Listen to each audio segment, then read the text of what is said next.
if my boss pressure me to like drink or like do something, then my boss could get in really big trouble. So like my boss can order drinks by themselves.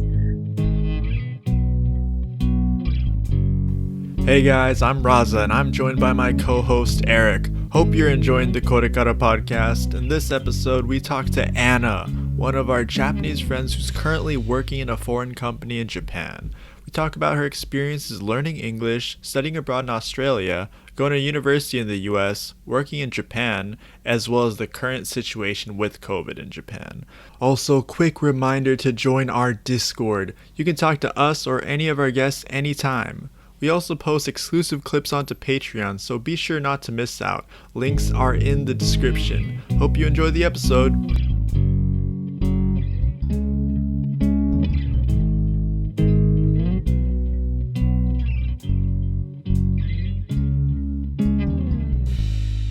Hey, what's up, guys? Welcome back to the KoreKara Podcast. This episode, we have a very special guest. We have my good longtime friend, Anna, who Eric has known for a while too, actually. She is from Japan. She studied abroad in the US and is now working in Japan. So she has a lot to say.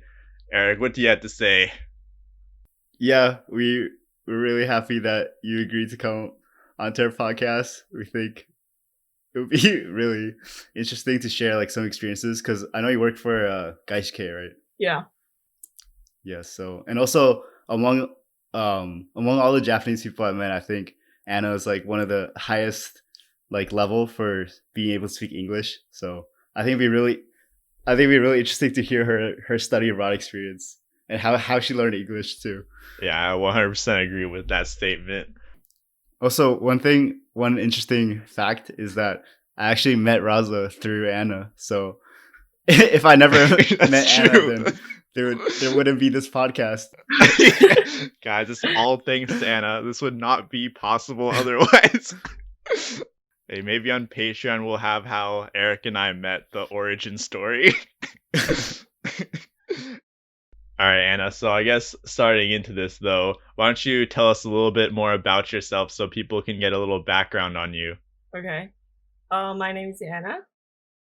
Anna is actually my Japanese name. Like a lot of people ask me when I say like, "Oh, my name is Anna," and "Oh, what's your real name?" But like, Anna is my real name. Anna is very common Japanese name. And yeah, I met Eric and then Raza when I was studying in the US for college. But like before I went to college in the US, I pretty much grew up in Japan. Yeah. So like when I was like high school, I didn't speak English at all. But after I went to study abroad in Australia for a year, when I was in high school, then like I think I improved my English a little bit. And then also I went to study abroad in the US for years. Yeah. So Anna, I know like in high school you decided to take a year to study abroad in Australia, right? And that's like what got your English to like a good enough level so you can go to America after you graduated high school. So why did you decide to study abroad in high school for a year in Australia? Okay, so since I was young, I was very interested in like living in other country.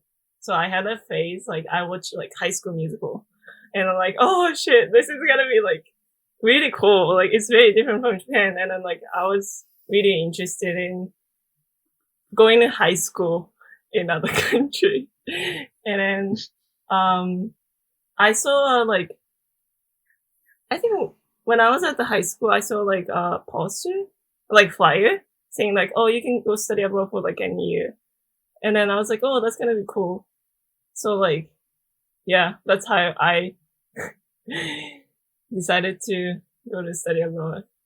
And then the reason I picked Australia was that I wanted to go to English speaking country, but like the US, I didn't have enough English level to go to the United States. But like for the Australian and like maybe New Zealand, I was qualified. Like my English level was not that good, but like they didn't really have a high requirement. They're both just like English speaking countries. So Yeah. why would one be harder to go to? Australia just has low standards or America just has really high standards. One of the reasons that they have like really high, like strict requirements for the United States because everyone want to go to America. Everyone wanted to go to US. Right. Because like we learn like American English at school. So like when people think of going to study abroad, people usually like think of United States as a destination because we learn like American English, right? So how were the English classes, and like what level was your English like right before you? I was only able to speak like, "Hello, how are you? I'm good, thank you, and you." Like that kind of level. Like I'm hungry. And how many years after English classes was that? Like just going through the system. So like when I was young, I think I started studying English when I was like 12. So at that point, I think I was learning English for like 5 years, but my English was really bad because I didn't really speak English. Like I didn't have any chance to like practice. Did you have an ALT in your class? Oh yeah, I think I had, but like I barely remember because like there's a guy, but like he didn't really speak. He was there to help. Yeah, from like the interviews that we've done, it seems like ALTs are just tape recorders for the Japanese teacher. Like just like pronounce this word, tomato. Or Right, something. yeah. I listened to your like podcast, like Jack one, I think. Oh yeah, Jack. Yeah. Yeah, LT.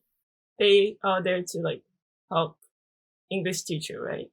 They are not the one like who is gonna plan the entire class and then teach kids English. So, and also I think Yeah. at the time when I was like young, that ALT was just the program was just started. I think so. The guy the American guy, who was my LT, he was there for like only a few months. Oh wow. Maybe he quit. It was so bad that he was like, I gotta go right now. It's like this Inaka. I think he didn't quit. I think it was very short program, I guess. But once you went abroad to Australia, did you stay with a host family? What was the program like? Yeah, so we had to stay with host family. So I went to Inaka pretty much. Like I think everyone was placed in Inaka. Like Australian Inaka? And like the outback. Like the center of Australia. Isn't there like nothing in the center of Australia? Yeah. I think in the middle of the Australia is like desert. Yeah. It's like I heard there's only like indigenous tribes over there. Like everyone else like lives on the coast of Australia. So which city were you placed in then? I think you wouldn't know because it's very Inaka, but like It's very interesting to hear Australia described with Inaka. Yeah. because like I met several Australian people and then every time I tell them like where I live, they never know. Like, oh, where is that? Oh yeah. So it's like even Australian people don't know. I wonder if that's the same for some of the jet locations that people get. I mean, if they tell me like prefecture, Todofken, then I will know. But like if they're telling me the city, Right. I think I wouldn't know. There are a lot of cities in Japan. Yeah. Definitely, I wouldn't know like unless it's famous.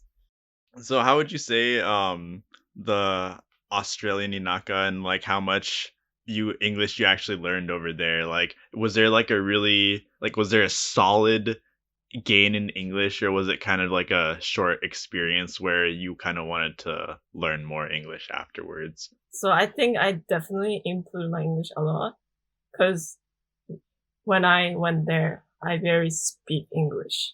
So like in the beginning, as I told, like I was only able to say like, oh, I'm hungry, I'm good.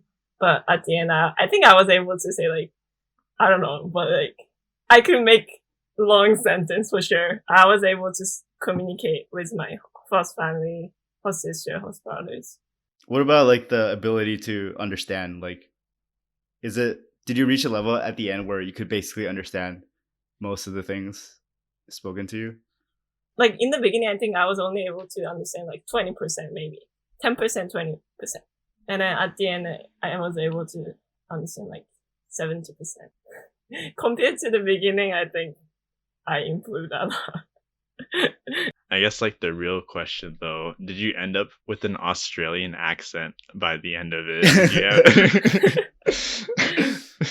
Yeah, I mean, I still have like Japanese accent over my English, but I think after my study abroad in Australia, I kind of had like Australian accent, but like I didn't know because until like someone told me, oh, like you have kind of like Australian sounding accent. Well, actually, I heard that it's easier for Japanese people to learn an Australian or British speaking English accent. And actually, I found some like YouTubers, like Japanese YouTubers, and they speak like with a Australian accent, and they actually sound like completely native. Okay, yeah. Because like some like wording, like tomato, like British or Australian accent is like tomato, right? So it's kind of like similar. Oh, like the accent is similar. Oh, I see. I think the thing I was thinking about was more like in Australian and in British English, they don't really pronounce the R's as much. It's more like just like an O sound. So that's like easier for Japanese people. Yeah, because like American accent is, I don't know, when I listened to it, when I didn't like know English that much, I think it sounded really fast. I couldn't catch word because like it seems like everything's connected to like other words. But I think that's just like learning a language. That's just like the part of the process, right? Yeah. I see. So now we got Australian Anna coming back to Japan, finishing out high school. So what made you choose going to the US, and like how did you choose like where you wanted to go? Okay. So in the beginning, I actually wanted to go to university in Japan. Mm-hmm. Even though my study abroad experience was like good, I was kind of tired already because like I went through a lot. I can't like tell everything in this podcast, but like I went through a lot when I was in Australia, and then my English was like really bad in the beginning. Even though I improved, it took me a long time to be able to like understand like 7%. And I was kind of tired of going study abroad. So like I wanted to go to university in Japan because like some of the university in Japan, they offer like English program at their university. So like I wanted to get into the university which has like English program instead of going to study abroad for like 4 years. But then I was not able to get into the schools I wanted to go. And I was also like had the option to study 1 more year. Have you heard of like Roni? Yeah. So like people like spend another year preparing for like entrance exam. But I was sure like I won't be able to just spend a year to study, like to prepare for the exam. So like, oh, why not go to US?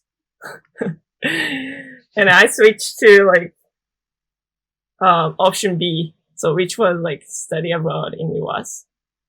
Cause like some of school, like like some top university require all like SAT scores and like all like good grades, but like some of school they didn't really require like SAT like scores. They just require like TOEFL.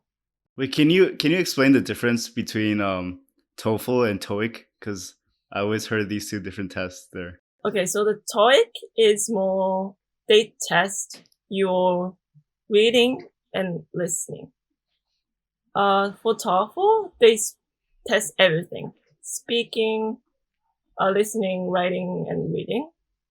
And then TOEFL is, I think, much more difficult for Japanese people who never lived in English-speaking country because, like, we don't really practice speaking at school. So maybe we're good at, like, reading and listening or writing. We are not really good at, like, speaking. So, like, TOEFL is usually more challenging for a lot of Japanese people. So were you able to get, like, a decent score after you decided to go to America?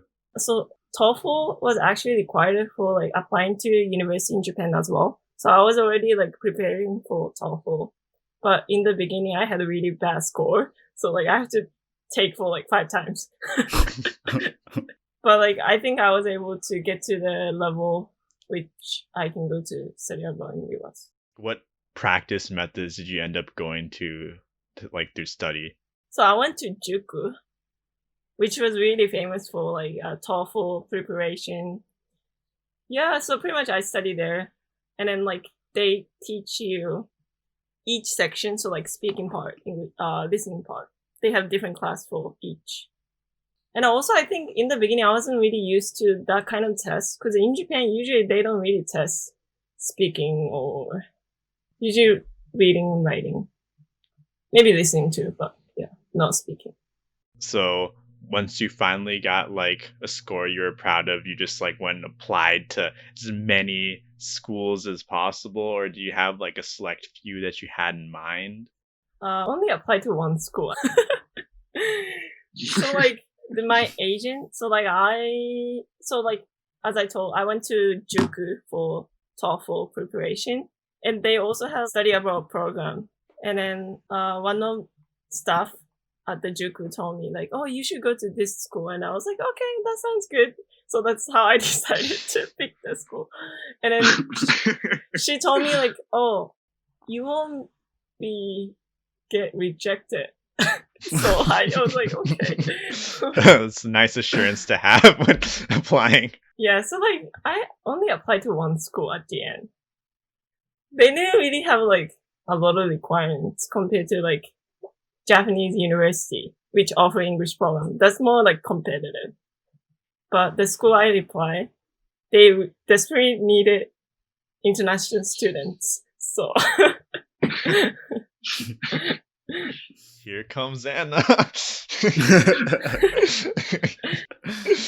All right, so I guess now we have Anna, after passing or getting the right scores for TOEFL, flying across to the US. Now you're back here in the US and you're studying abroad for not one semester, not 1 year, but for all 4 years. So I guess touching down, what was your first, I guess, experience or culture shock when you came in?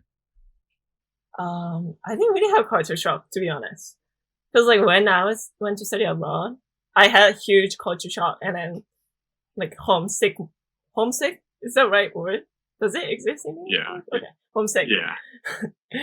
I had a really bad homesick when I was in Australia. So when I went to US, I think it wasn't that bad. Like, cause I already went through when I was in Australia, so didn't really have a culture shock. It was more like, oh, okay. America is like this. Okay, I understand. What does that mean? It's like America's fucked up.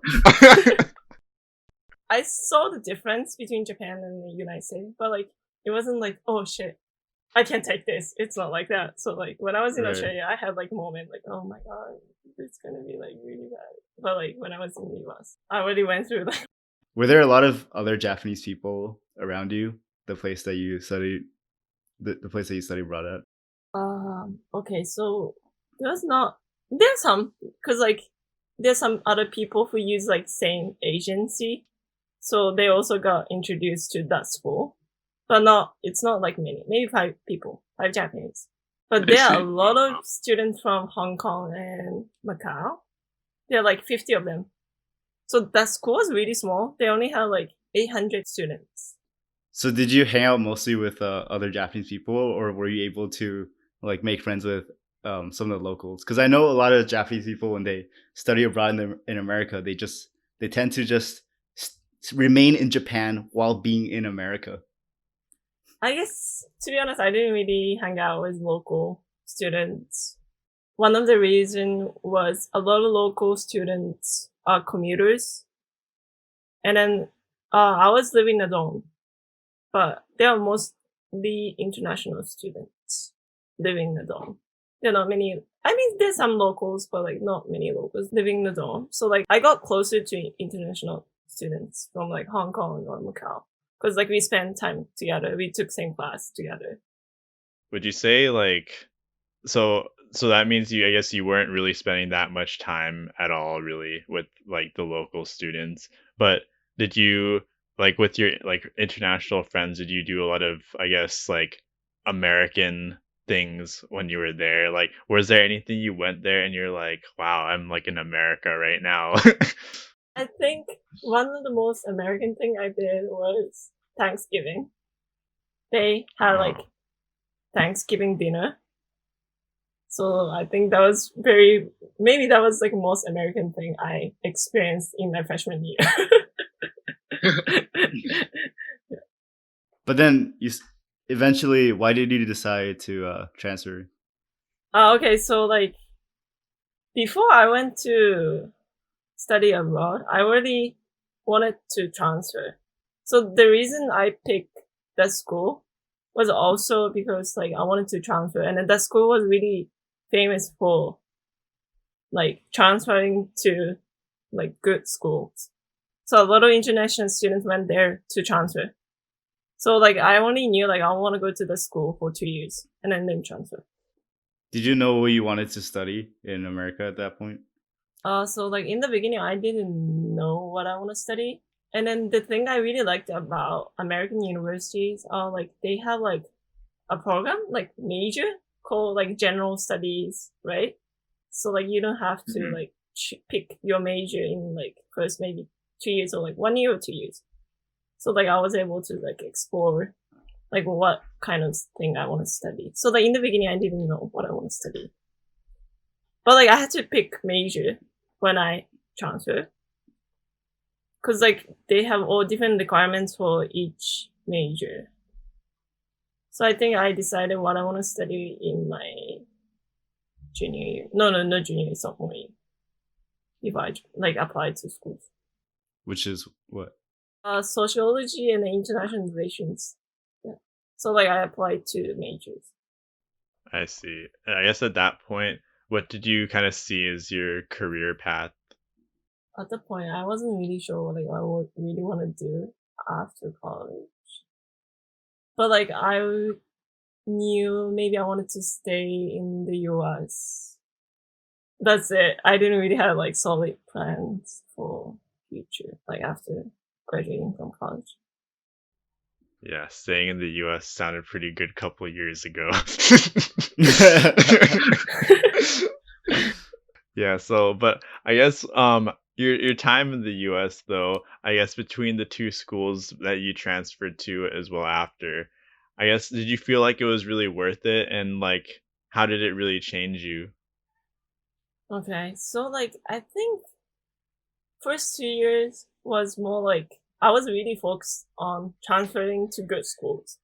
So I didn't really, as I said, hang out with locals, and I didn't really have like typical like study abroad experiences. But like after I transferred, like I started to hang out with local students, and I was like more immersed. Is the right word? Yeah, immersion. Oh, version is everything. Yeah. So and then I met a lot of like American friends that like changed me to like have more like open mind, I guess open mind, like cause like when I was in Japan, I definitely like focus on what people think of me rather than what I think of myself. But like in the US, I feel like people more like really focus on themselves in good way. I mean, like Japan, it's not like, oh, say bad thing what other people do, but like maybe like I kind of feel like judgment, when I do Right. something like very different from what other people do. Yeah, I think it's just the values that the society places. I think in America, the society really values when you do something that's different. Like when people stand out, that's really interesting and cool. And like employers or just like people in general, they want to hear they want to see somebody or to like listen to the story of somebody who has done a lot of like different things and didn't follow the like correct path. Right. So that's one thing I really like about America. Yeah, I kind of start believing it's good to be different and then like have different kind of like mindset. It's okay to have like different like career path with other people. Yeah. Did you ever feel any sort of like discrimination an international student? Because I know on the flip side, a lot of foreigners who go to Japan, sometimes they say that it's hard to make friends with Japanese people or assimilate. Did you ever feel like that when you were Yeah, in the like US? definitely I find it difficult to like make friends with local students. Cause like first 2 years I hang out with international students and it was very easy because like they had similar experiences with me and they're also from Asian countries. So it was definitely easier for me to like make friends with international students. But on the other hand, for local students, my English was not good. So like they start speaking in like English with other like local students. I couldn't get in the middle, you know? I wasn't really able to join the conversation. And then I think the most part, it was because of the language, I guess. I mean, they were very like, a lot of people were very nice. And then they always like, they never like reject me or anything, but like, yeah, I kind of had hard time be able to like hold conversation in the group.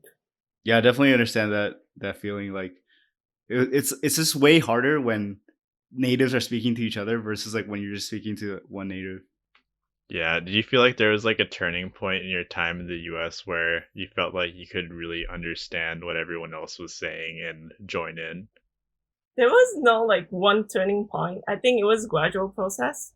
So I didn't really realize like one moment, like, oh, my English is like got really better. But like, I think it was more like gradual process.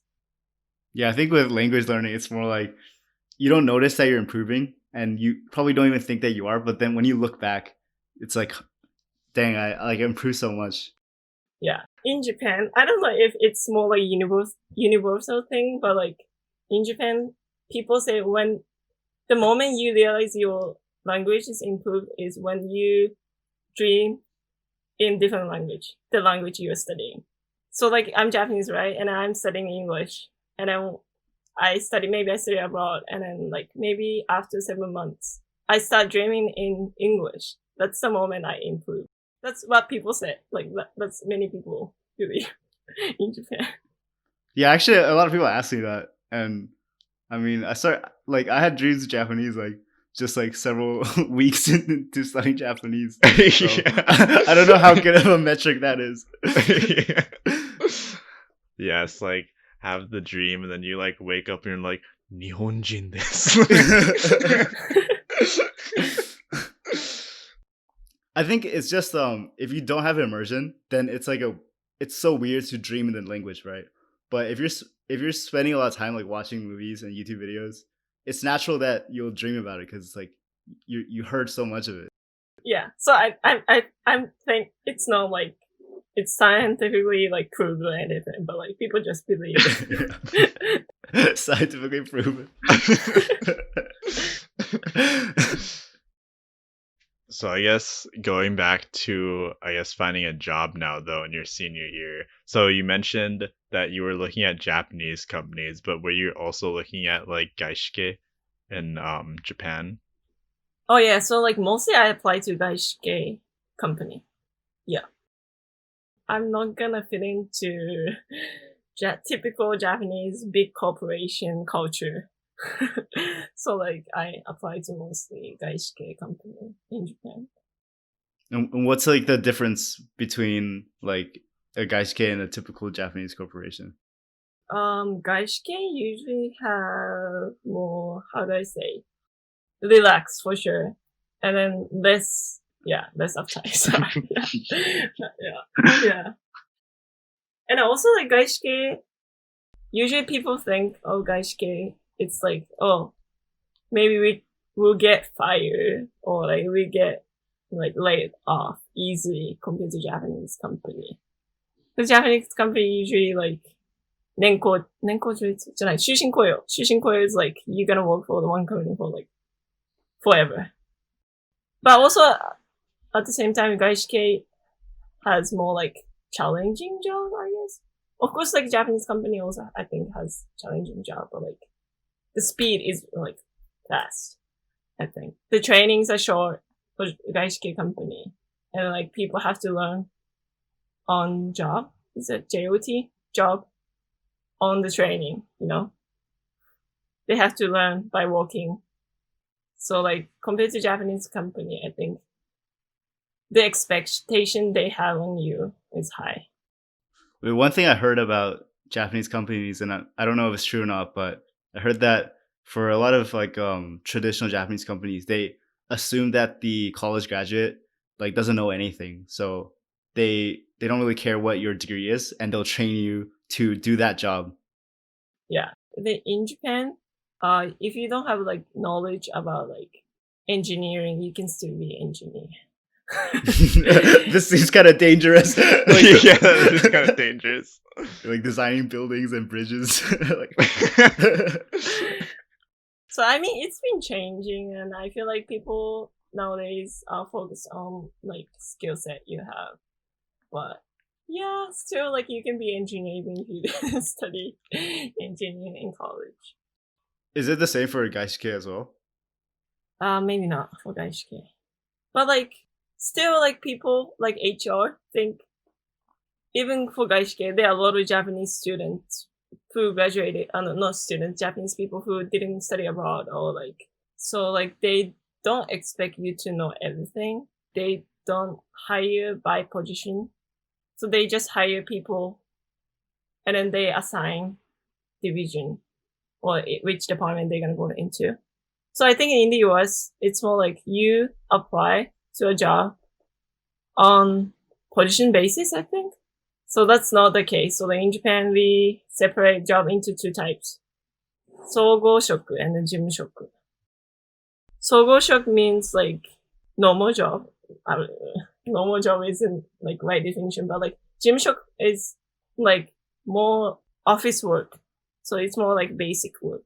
And then 総合職 is like normal like sales, marketing, that kind of stuff. I don't know if I like explained it well, but yeah. No, I totally have the picture in my head, like the difference that you explained. Did you apply for companies in America? Yeah, I also applied to companies in the US as well. But I didn't have enough. Like, cause as I said, like, a lot of companies in the US, they're looking for like specific skills that you have. Like, you have to have like certain skills or like you have to study certain like majors, right? So I studied sociology. So like the job I was looking for was like accounting related job. So like, even though I studied accounting as a minor, I wasn't really qualified for the job. So I decided to, go back to Japan and then have different kind of job. Cause like if I decided to work in Japan, I have more option for jobs. One thing that I heard about traditional Japanese companies is that there's a lot of pressure on going to these nomikais, and it's like you're pressured to like go to nomikais with your boss. It sounds like it's like really frequent throughout the week.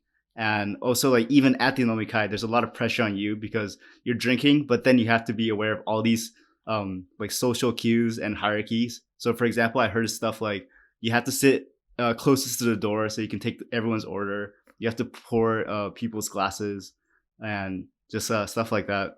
Did you experience anything similar to that at your company?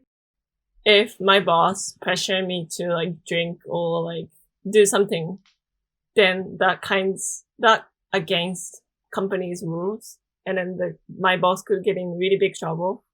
So like they never like pressure me to like drink more or like do certain stuff, like maybe order like drinks. Like my boss can order drinks by themselves. Yeah, that seems like the logical thing to do. If I'm like comfortable doing that, I will do it with my like own will, not like someone told me to do this, you know. Maybe I will do it because I'm like a newbie and then maybe I should like order stuff. If I think I'm comfortable doing that, I will do that, and then if I don't want to do it, I'm not gonna do it. So it's not like a pressure. Yeah, it seems like it would not be good for productivity to just be going on nomikais like every week or like several times a week. But one other thing is that in a lot of American companies today, they're advocating for more of a flat hierarchy. So it's like it's easier to talk to, for example, like the CEO, and even when you're talking with like your boss, you don't really have to be formal or anything. You know, you could just be like, hey, what's up? What'd you do yesterday after you went home or something? Do you feel like there's still like levels of hierarchy in your company just because like you're still in a Japanese society? I think it's not because I'm in Japan. It's because of my like nature of like my job. So like we have like a different level. So like after 1 year, maybe you are like promoted to a different level. So I work for a consulting firm, but consulting firm usually have like different like positions. So like you still have to, it's not like you have to talk to your boss with Keigo or anything, but like, because we are in different like levels. So like I usually follow my boss like opinion or decisions. I still say my opinion, but like usually I follow them, you know? It's not like complete like flat hierarchy, I guess. Right. You can't like, do you feel pressure? Like you can't just be like, I think that idea is stupid, or like, here's how I would fix the idea. Like, would you say stuff like that? I wouldn't say to the like directly. Maybe I would ask to my other like coworkers, what do you think? I think the idea is not good. And then after I check with other people, I think I was maybe will talk to my other boss and then say maybe that idea is not good. The other boss can tell. I think it depends on the person too. If the person is made like more like open to other people's opinions, I will definitely say. But like if the person is like think that his idea is like perfect, then I wouldn't say, because like I think that kind of break my relationship with my boss. It depends on the person, I guess. But do you still use Keigo or with your boss? Definitely have to use Keigo. Even like my senpai, my boss, use Keigo to me as well. It's just like it's how it is. Yeah. One thing I was thinking about is that in a lot of American companies, they're always like looking at how to improve productivity and like reduce the time of meetings. So like there's like stuff like you have to stand up during the meetings, or just like different ways so you can reduce the time that you spend in a meeting. And I was thinking like a lot of Keigo, it really like doubles the sentence, like the length of the sentence. That if you just had meetings with no Keigo, it would literally be like half the time. Yeah, but I think that's not gonna be happening in Japan because like people will feel very uncomfortable not using Keigo for sure. Right. There has to be like some startup that just like shows everyone the lead. Yeah, but like we have a client, so we can never use Tamego to our clients. Maybe I can speak Tamego to my boss, but not clients. Do you find the work you're doing right now to be challenging? Yeah, definitely. Every day I feel like I'm like potato. What?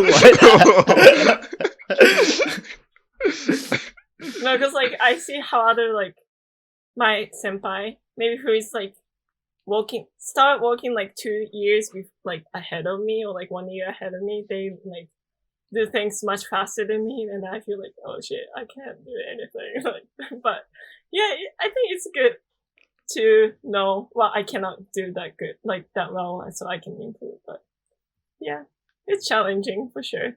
What sort of hours are you working? So like it really depends on the project. The project right now I'm in, right now, I usually work like maybe 12 hours. Whoa. Oh, Dang. And also, just so our listeners know, today's a Saturday in Japan that we're recording this, and Anna has work after this. I think that's because I wasn't able to finish the work I should have yesterday. Compared to my boss or like my senpai, they work longer than me. Maybe they work like 15 or 16 hours every day, every single day. They work until like 2 a.m. and they have to like join the meeting at 8 a.m. Whoa. So do you find it hard to just have like a active social life or other hobbies outside of working? Yeah. During weekdays, definitely I cannot do anything other than work. I wake up, start working. After I finish work, eat, sleep. Yeah. so I guess now that you've had, I guess, a year of working and spent some time away from the US, do you still feel like you want to come back? Yeah, definitely. Maybe right now it's not a really good time for us. Maybe not right now, but maybe in the future. Because like a lot of my Japanese friends who got a job in the US, the company told them like they're gonna sponsor their visa, but like because this year like the government reduced the number of green card they're gonna like give to non-citizens. So like a lot of my friends wasn't able to get green card, so they have to come back to Japan. Would you be able to just transfer from the same company into the American branch? So there are not many cases that like people transfer to US office. Usually people like get transferred to like Southeast Asia, like Singapore. Yeah. Cause we have Oh, I like a see. partnership with like SEA, like Southeast Asia. And now I guess kind of pointing on what you're talking about before with what everything's going on right now. How would you say your job has handled COVID-19 in terms of a professional sense and how the working conditions have sort of shifted now? I think my company did a really good job. Cause like, I think coronavirus got really serious in March or April in Japan. And then we kind of start working from home from beginning of March. So we started pretty early compared to other companies. And then since then, I've been working from home for like 4 months. So I don't have to go to office or anything. Do you feel like you're working more that now that you're at home, or do you feel like you're working less or about the same? I think I'm working more. Yeah, cause like now my boss can set up meeting at 8 a.m., right? If we have to go to the office, I think my boss wouldn't like set up meeting at 8 a.m. Maybe in that case, it's not that good. But like some of my like doki said, they think they work less after they shifted to working from home. How do you like working at home versus working in the office? In the beginning, I didn't like working from home because I cannot like chit chat with my senpai or like my doki at office. I felt uncomfortable like speaking with my boss on Skype or like Zoom, but I think right now I'm kind of get used to it, and then at least I don't have to take a train every single morning, which was very stressful. So now I think I kind of liked it working from home. I heard that a lot of companies in America, because of this pandemic, they're considering just allowing employees to always work from home even after the pandemic ends, because it like reduces expenses and they're still able to be productive. So like that's why I think like Twitter, they allowed their employees to work at home forever. Like they announced that. Do you think that's gonna happen in Japan? I don't think so.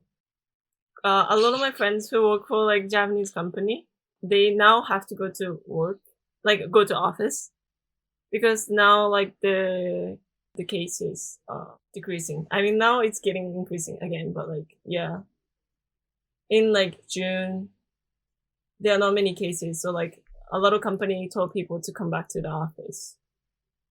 So I think that will not happen. Like working from home forever won't happen. For like typical like big corporation, I don't think it's gonna happen. Are there any foreigners like in your team or anyone like you directly worked with, and like have you seen any discrimination in the workplace with like Gaishikei before? Right now, I'm in the project with um Chinese senpai. Chinese senpai is not like Such a long A Chinese pause. senpai. the one of my senpai. She's from China, but like I feel like she's very comfortable working in the team, and then like we never like discriminate her because she's from China or anything. But I don't know about other teams though. Maybe some teams, if there are a lot of Japanese and if there are only one foreigners, maybe they feel like maybe they are not like get discriminated, but like they maybe feel like less comfortable. Yeah, I think definitely because we have a lot of foreigner workers.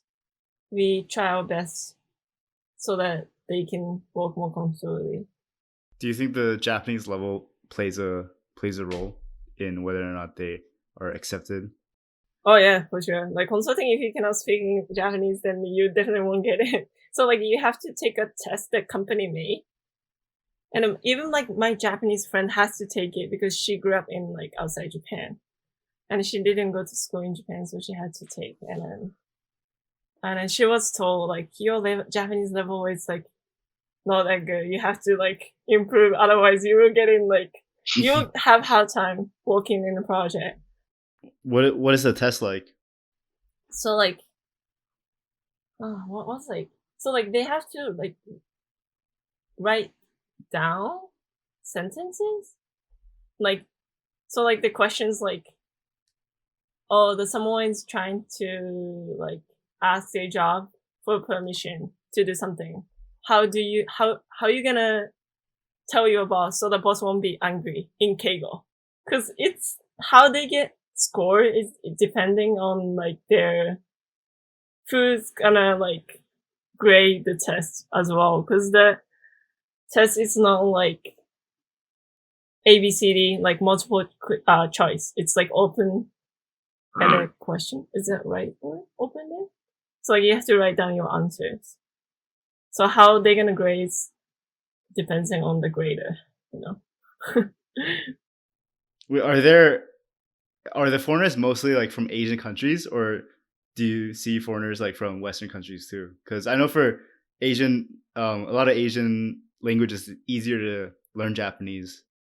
So I think for my company, they're from like Asian countries because mostly Chinese and Koreans. Because the Chinese people can write kanji. Korean people have like similar like grammar wording with Japanese.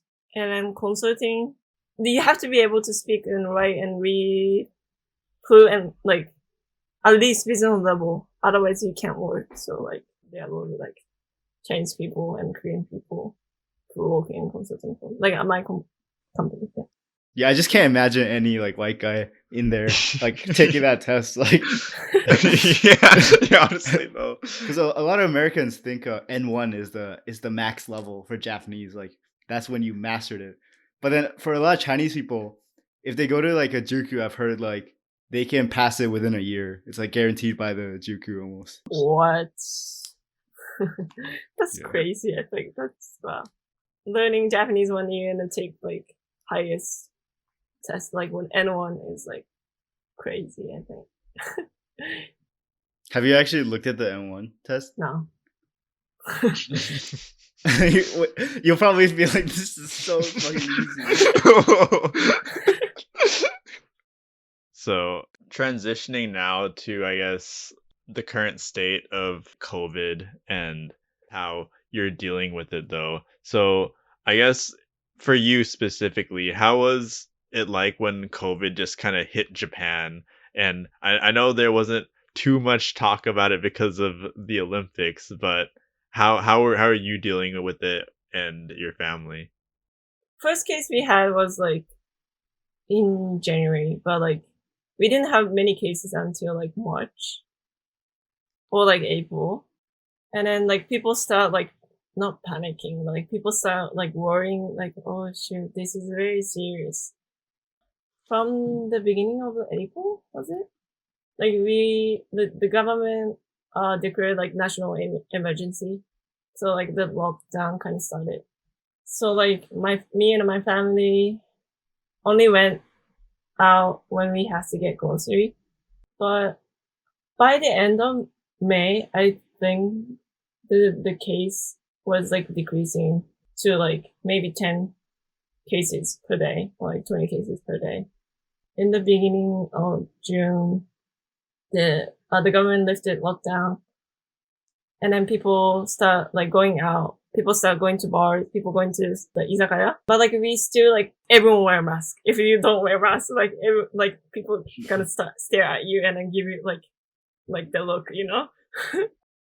But again, like in last 2 weeks, we have a lot of cases. And then yesterday, we actually have like 300 cases in Tokyo. So now people are thinking, oh, maybe we have to do lockdown again. I actually heard that there were some conspiracy rumors that the Japanese government was intentionally not testing people for COVID just so that it would reduce the number of cases and then like increase their chances of being able to hold the Olympics. Because also like when you take a test, there's only two possible outcomes. Like it's like you have COVID, so you go home, or you don't have COVID and you still go home because you're sick. So it's like I heard that there were a lot of places where when people went in and said they were sick, they just wouldn't test them for COVID. Right. So do you feel like that's like that was actually happening where the government was like trying to not have like cases of COVID? Yeah, I think so. Yeah, that's what a lot of people think in the beginning, because like even though it was clear like we have more cases, but like the number of the testing was not a lot. Like maybe I don't know how many testing was in the beginning, but like definitely it wasn't like enough. Like the government said, oh, like we can't test that many people. We don't have like facilities. We don't have like any like many resources enough to test a lot of people. But I think maybe that was true, but like maybe the government didn't try their best to like test more people for sure, because they definitely didn't want to hold Olympics. And what about now? Now, so the thing right now is like, so a lot of company and a lot of like small business went bankrupt because they were not able to open their stores for a long time. And then government has to like give them money, because like the government's the one who said, oh, don't open the store or don't like do your business until the cases like we have less cases. So right now the government are afraid. I think one thing the government is afraid, like they don't have enough budget to give people money, like business especially. And then also the economy is gonna go really bad, like before in May or June. So now the government is kind of in the like trying to decide, oh, should we like do lockdown again or should we just continue? And the current situation is like everybody wears masks, but is it actually required to like enter different places? The Japanese government never actually like, so like what I heard in the US, like if you go out, not maybe US, but like in like France, for example, if you go out, you get like fined, or like if police finds you without like having approval of going out, then you're gonna get not arrested, but like maybe you have to pay money. In Japan, the government never like force people not go out. They never like set a like regulation or law so that people can't go out, you know? Yeah, like in Taiwan, you can go out, but then it's just to go anywhere, you have to wear a mask. Like if you want to enter a store. Wearing the mask is also like your option. Oh, I see. I saw a lot of memes of the mask program, because Abe said he was going to give every family like 2 masks. So they're like, what do you want us to do with this?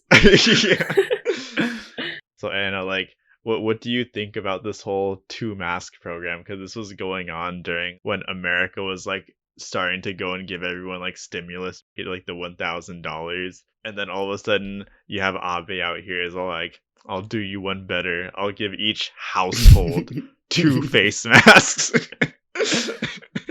So when you heard that, what went through your mind? Okay, so everyone said like, is this a joke?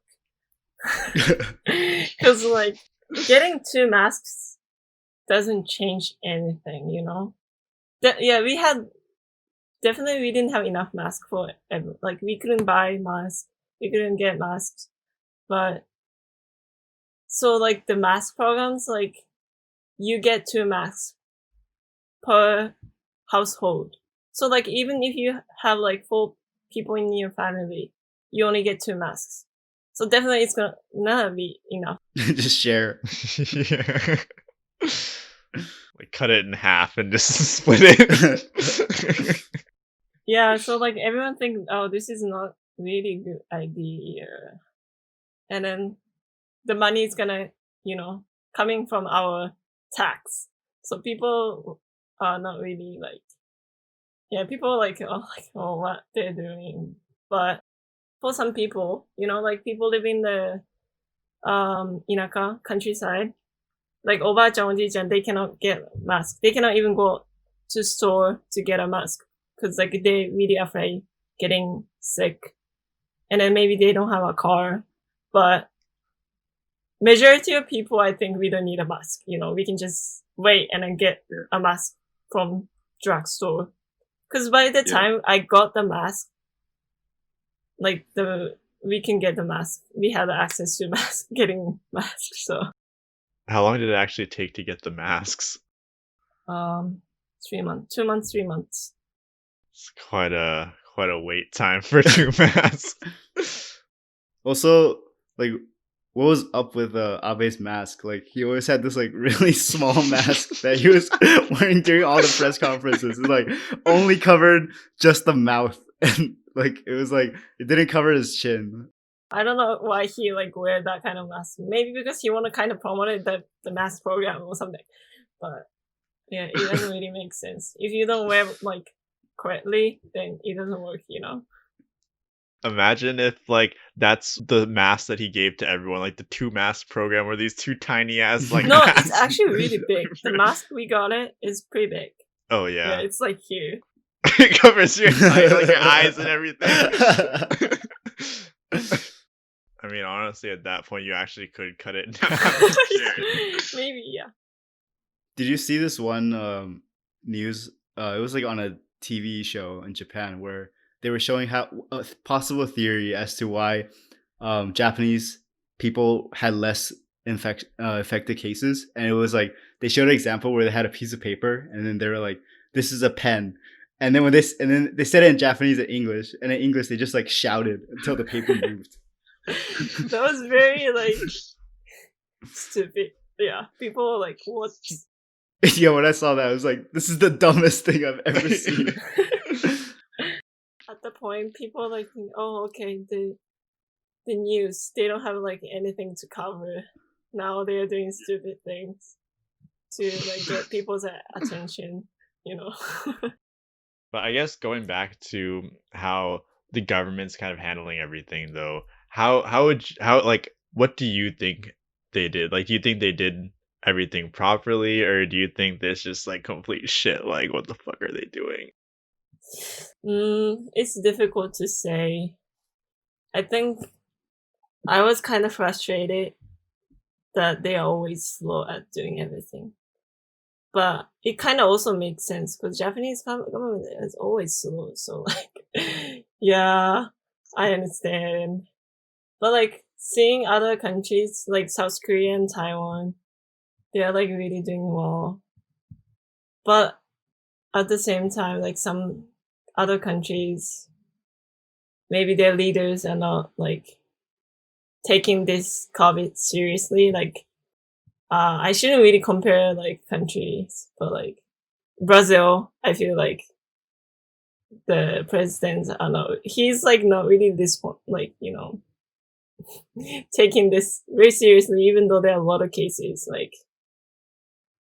I don't know, but so going back to Japan, did not a good job, but didn't do bad job, neutral. But I think a lot of people did a really good job in terms of wearing masks, washing hands. People did a really good job, I think. Especially small business, they really try their best so that they can open their stores or they can open their business, even though they don't have enough resources, Yeah. So I guess one other thing, though, now we kind of talked about it from a government angle, but there's a lot of things that happen generally, and Eric and I talked a little bit about this in our onsen episode. But what do you think things like going to the onsen are going to be like now with COVID? You wear a mask. I don't know if onsen is open. I guess it's open now, but I wouldn't go. I'm not really comfortable going to onsen at this moment. But it's not people are banned or people are not allowed to go into onsen. It's their choice. So like, if they're comfortable, then go ahead. Is there any change as to like other situations where people are close to each other? Like for example, Maindensha, are there any like additional regulations with that? Or is it just they still like push everyone onto the train and pack it as full as much as possible? When I take a train during like normal hours, not like in the morning, there are definitely less people. And then people are trying to not sit like, you know, try to sit one space between other people. So like, yeah, they're like, everyone's trying to like avoid. What if you just sat in the middle of two people? If there's not enough seat, people just sit next to each other, you know. But like the restaurants, they move a lot of like table and then chairs to have like more space between like people. Do you see a lot of people eating out lately? Yeah, everyone. But I guess like wrapping up like with COVID, do you think that there are any permanent changes that will just be a part of Japan because of this pandemic?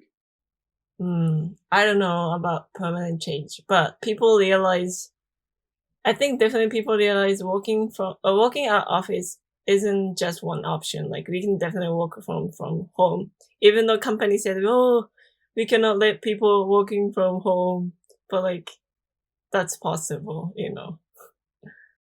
But I feel like a lot of Japanese company gonna go back to, you know, gonna ask people to come to their office for sure. So it's not gonna be the permanent change, but I feel like it's gonna go back to normal once all the vaccines are released. Yeah. But on that note, I think it's a good place to wrap up our call. I think it was great having you on, Anna, giving us a great viewpoint of life in Japan, working in Japan, going to the US as a Japanese, studying abroad. There's a lot of good stories, and really want to thank you. Yeah, thank you so much for having me. It was really fun. It was like really nice to catch up too as well. Yeah. Hope you guys enjoyed this episode. Really grateful to have Anna on this podcast. If you're interested in some additional clips from this podcast, we're going to be posting them on Patreon. Also, be sure to check out our Discord. Follow us on Instagram and Twitter at KorePoddo. We also have a website called KorePoddo.com, so be sure to check that out as well. If you're on the go, be sure to check us out on Spotify or Apple Podcasts, whichever one works better. Thanks for listening. Peace!